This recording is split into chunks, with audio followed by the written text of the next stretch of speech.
Magandang araw mga kaibigan. Bigyan natin ng reaksyon ngayon itong balita o interview ng ABS-CBN kay Speaker Bogie D. Tinanong tungkol sa impeachment case na isasampa ni Congressman Barsaga laban sa presidente. As early as now, sinabi, hindi yan priority. So, ginorgor ka agad. Wala na. Bakit ganyan naman? Kung si BP Sara, mabilis sila. Aksyonan. Kung kay Presidente, hindi daw priority. Pakinggan natin ang interview. Ano po, may nakita kaming post ni Congressman Barzaga na nag-file siya ng impeachment complaint versus the President. Nagjo-joke ba siya doon o totoo na nag-file po siya ng impeachment complaint? Wala pa naman kami natatanggap, pero alam niyo naman, marami po tayo mga dapat asikasuhin. Una-una, marami tayong mga problema sa ating bansa. Dapat unahin po natin muna yung mga solusyon. Pakita niyo po yung daing ng ating mga farmers. Yan po yung aming pong talagang tinututukan ngayon. Kasama ko nga po kahapon si Senator Kiko. Doon po kami sa tanggapan ng DAR ni Secretary Conrad Estrella. Kasama po natin si Secretary Kiko Laurel, ang NFA, ganun din ilang pong mga local government, yung ating mga ibang governors, si Governor Albano, nandun po ang League of Municipalities, nandun din po, at marami pa pong kasama ron, ang chairman po ng Agrarian Reform, ang chairman ng Agriculture sa House of Representatives, kasama po natin lahat na nag-usap kami sapagkat meron po kaming tinatalakay, no, na tungkol po sa dalawang EO na kailangan gawing gagad dahil po may sense of urgency nga ito dahil sa pagbaba ng presyo ng ating palay. Opo. Kaya po pumaksak ito ng 6 na piso at one time ngayon nasa 8 piso sapagkat nga yung mga importation na nangyayari. Kaya nga isa sa mga napag-usapan po yan at ganoon din po syempre yung mababang taripa, binaba po kasi yung taripa from 35 to 15%. Kaya yun po yung aming mga isinusulong ngayon na kung maaari lamang maibalik muli yung 35%. At sana ay malimitahan yung ating pong pag-i-import ng bigas. Ang isa pong mungkahi ko nga na kung maaari lamang na lahat po ng ating mga government agencies, lalo na ang DSWD, lahat po ng mga department, na huwag na sana munang bumili ng mga imported rice. Kailangan locally produced rice ang ating pong piling, ang ating mga pamahalaan. Opo, yan po yung aming So ibig sabihin, Speaker, but just to be clear lang, kasi pinag-uusapan po sa social media, ano po, hindi yan uusad ang impeachment laban kay Presidente kasi mas marami pang importanteng bagay na pwedeng asikasuhin. Is that what you're saying? Yes. Yes! Wala na. Hindi uusad, sir. Hindi Pero ang ibig ko rito sir, wala pa rin naman kung naiyain o hindi ko po na Wala, palusot ka.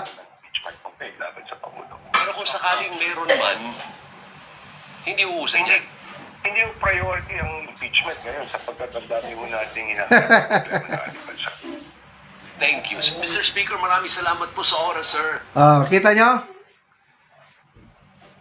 Hinahanda pa ni Congressman Barsaga yung complaint. Inokompleto siguro ang mga papeles or whatever. As early as now, nagsabi kagad ang speaker na hindi yan priority. Hindi yan uusad. Yes, sabi niya. Anong masahan natin? Kung si BP Sara, ang bilis nila. Isang araw lang. Ilan yung pumirma? 215. Ay, nako. Sige na lang. Basta importante, ako kahit hindi uusad, basta lang may maisampa. That's enough for me. At least, meron tayong isang matapang na kongresista sa katauhan ni Congressman Barsaga na pilit niyang nilalabanan ang hindi magandang pamamalakad ng administrasyong ito. Kaya napaka ganda yung kanyang speech, yung more than 2 minutes speech niya na nananawagan siya na mag-resign ng Pangulo na sabi niya nakabot na sa international media, alam na ng buong mundo ang ginagawa ng presidenteng ito na he's not serving the interest of the Filipino people but only for the interest of his family and his allies. Nataranta ang DICT. They are now coordinating itong DICT. Nagko-coordinate na sa mga social media platforms para i-delete o tanggalin yung speech na yon, but wala na. Naging viral na yon. Yun. Impeachment. Sige, isampa nyo, Congressman Kiko Barsaga. Patayin nila o igorgor nila, so what? Sige lang. Ano ko lang, yung sinasabi ng Speaker of the House na inuunin nila problema, mga magsasaka. Mabuti na realize nila, bumagsak ng todo ang presyo ng palay ng mga magsasaka. Sabi niya, 8 pesos na lang. Ang puhunan ng magsasaka para makaproduce ng 1 kilo palay, nasa 14 pesos. Yun ang puhunan. Ang presyo ngayon, 8 pesos. Anong mangyayari sa ating mga magsasaka? Bakit bumagsak? Dahil sa palisiya ng administrasyong ito, yung bang Executive Order number 62 na pinirmahan ng Malacanang last year ba yun or early this year, na ibinaba nila ang tarifa.